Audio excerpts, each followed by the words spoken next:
Lagay ng ekonomiya, kalakalan, negosyo at iba pa. Atin ang alamin dito sa Ang Pilipinas Ngayon.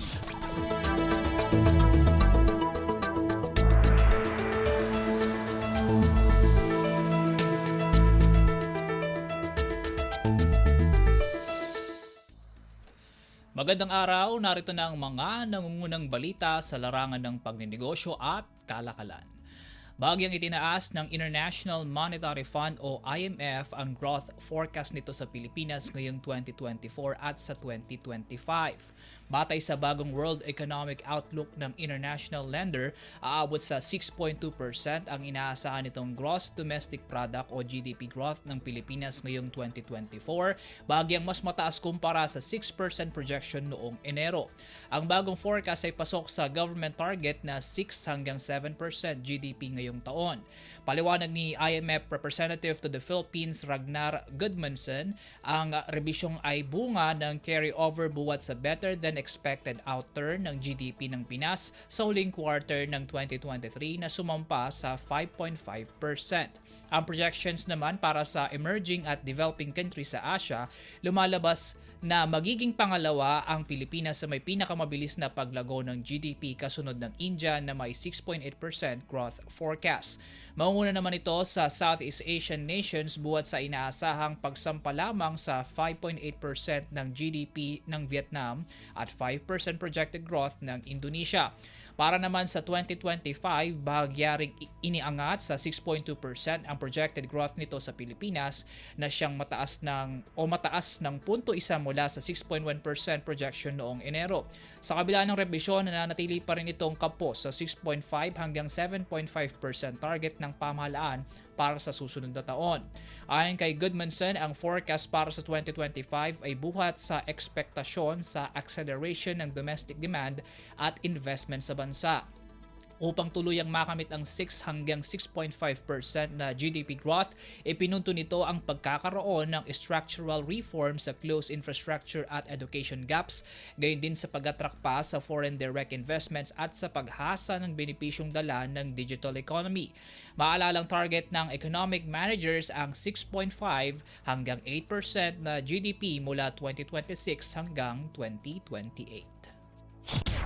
Lagay ng ekonomiya, kalakalan, negosyo at iba pa. Atin ang alamin dito sa Ang Pilipinas Ngayon.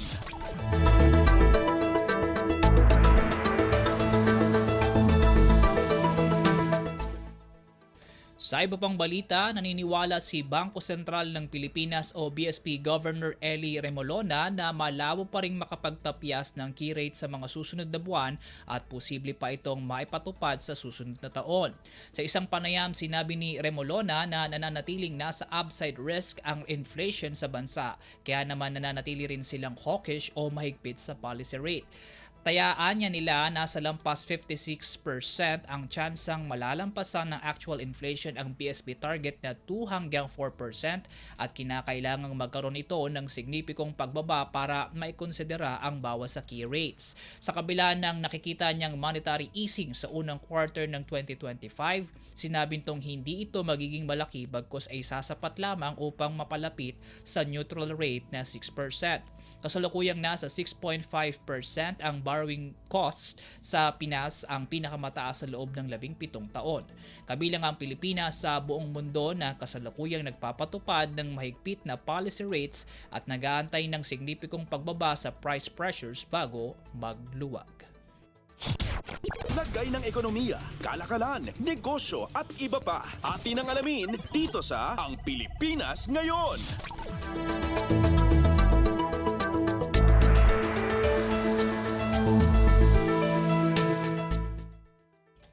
Napalawak pang lalo ang investment portfolio ng Government Service Insurance System o GSIS matapos na ma-acquire nito ang humigit 8% stake sa Real Estate Investment Trust o REIT ng Robinsons Land Corporation o RLC.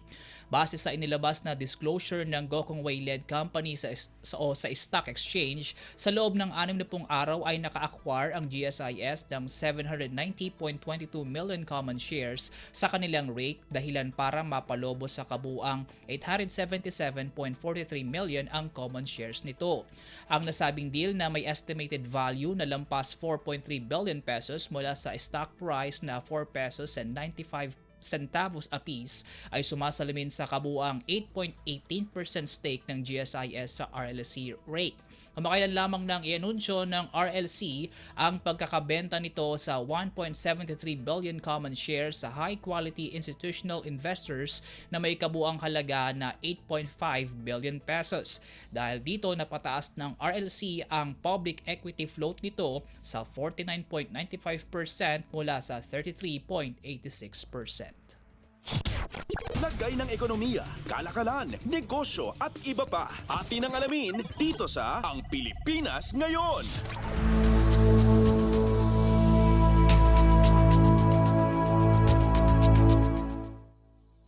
At yan po ang mga balitang aming nakalap sa larangan ng pagninegosyo at kalakalan. Para sa Radyo Pilipinas World Service, ako po si Win Peñalo. Maasensong araw po sa ating lahat. Lagay ng ekonomiya, kalakalan, negosyo at iba pa. Atin ang alamin dito sa Ang Pilipinas Ngayon.